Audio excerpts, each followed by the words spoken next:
Erin Simpson, and I am a senior manager from the Office of the Auditor General. Responsible for the eThekwini municipality, as well as Mgeni Water Board, so I've got quite an interesting portfolio. I've been also involved in the Mkhanyakude district, Jazini, Matuba, all the way on the north coast. So yeah. Okay, so basically I'm here to discuss ethical behavior for finance officials.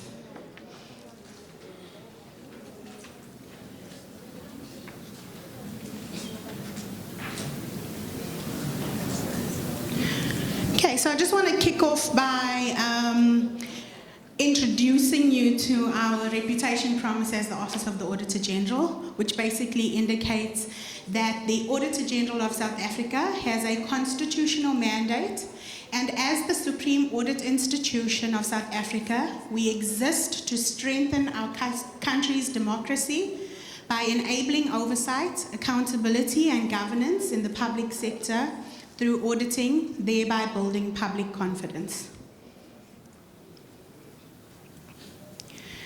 Okay, so what is ethics? Ethics is the study of how norms and values should guide what we do and how we live. So basically, it is a choice that we need to make on a daily basis to do the right thing all the time, making that right decision. So it's okay to get your manager to say, okay, make me that cup of tea, but it's not okay for them to tell you to adjust documents and sign off on things that should not be signed off on, and then make copies of those. So that's not okay.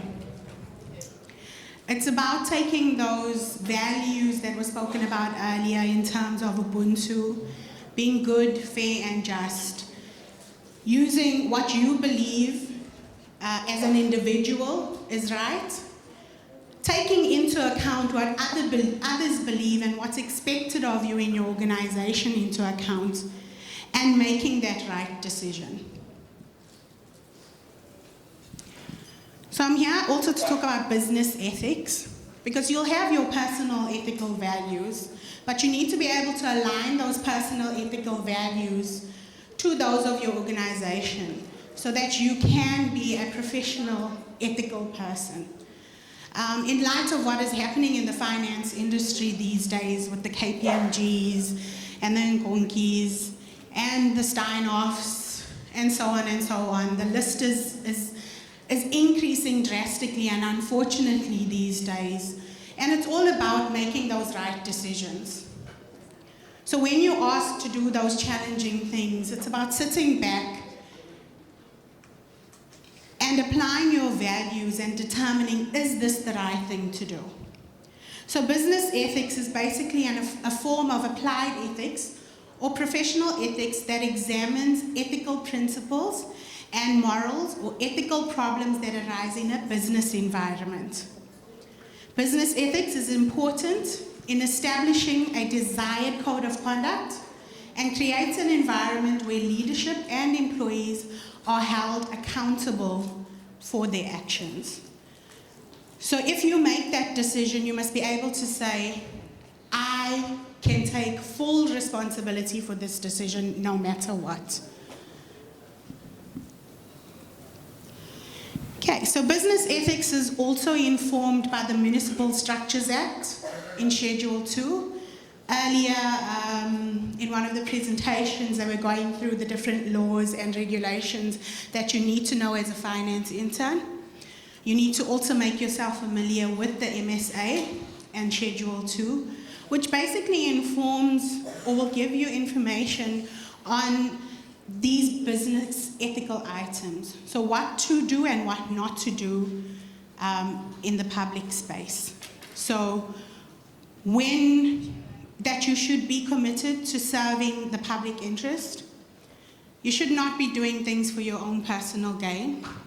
And it will define all of these things in the Structures Act. So I'm not going to go through the whole list. it is your responsibility to know these things. Okay. Some of the fundamental principles of being a professional ethical leader, because that's where you're striving to be as a leader. And being a leader means that you need to be an ethical person. So you need to have integrity. Having integrity means you must be honest, you must be reliable, you must act in good faith, and you must act in the public interest. You must be independent and objective, which means you must be free from circumstances or influences that compromise or may be seen to be compromising your professional judgment. You must be unbiased and impartial. Professional competence and due care, it's about doing your work and doing it well. So they spoke about making photocopies. Even if it's just making photocopies, do it to the best of your ability. Make those papers straight so they can see. Don't give them a skewed paper so that they can see you are willing to learn. Ask questions and do it to the best of your ability. Confidentiality and transparency. All information that you are going to be exposed to is confidential. You can't go out there and say, hey, so-and-so did such and such. You need to be engaging with your managers at that level first. You can't go out there and just expose what is happening. You're putting yourself at risk, you're putting your organization at risk. You're putting your reputation at risk. Professional behavior, being that professional, rocking up to work on time, complying with the laws and regulations. Firstly, you have to know these laws and regulations. Take that initiative to learn. Bedtime reading, I call it. And then we've got to try and maintain political neutrality. So maintain independence from actual and perceived political influence so that you are able to discharge your responsibilities impartially. So it's not saying don't be a member of a political party. It's just sort of saying don't bring the personal interests, those personal interests into your workspace.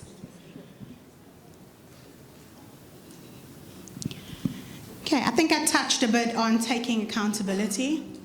But basically, accountability is taking responsibility for for the decisions you make.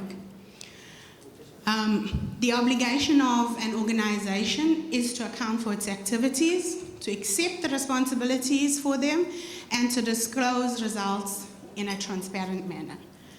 You also have self-accountability, which is basically the cornerstone of ethics.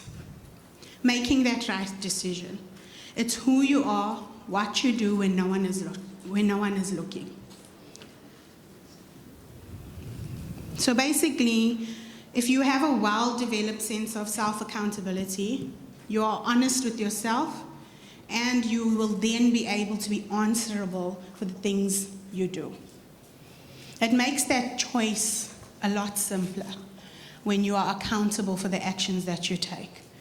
It's easier to do the right thing when you're willing to say, I stand by this no matter what happens, no matter the consequences, because every decision has a consequence attached to it.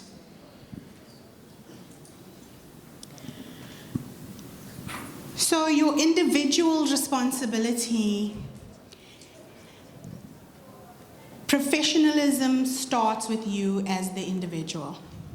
You are responsible for becoming familiar with your policies at your respective municipality or department or wherever it is that you are employed, not only here as an intern, but in your furtherance of your career as well. You are responsible for seeking advice when needed. So when you're having those challenging decisions, seek advice. There's no stupid question, I say. Always ask. That's the only way you will empower yourself to make the right decisions. Be familiar with that code of conduct that you sign as part of your employment contract.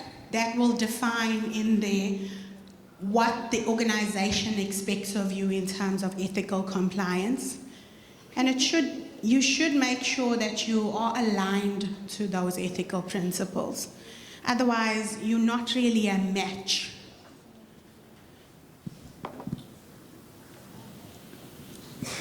So a good ethical environment is characterized by a good control environment.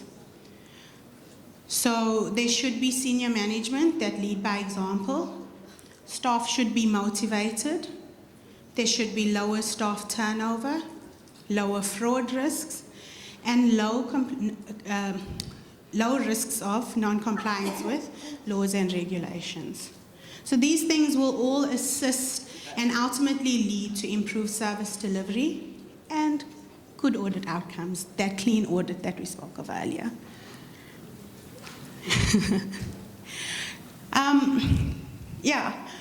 So in a nutshell, how do you decide?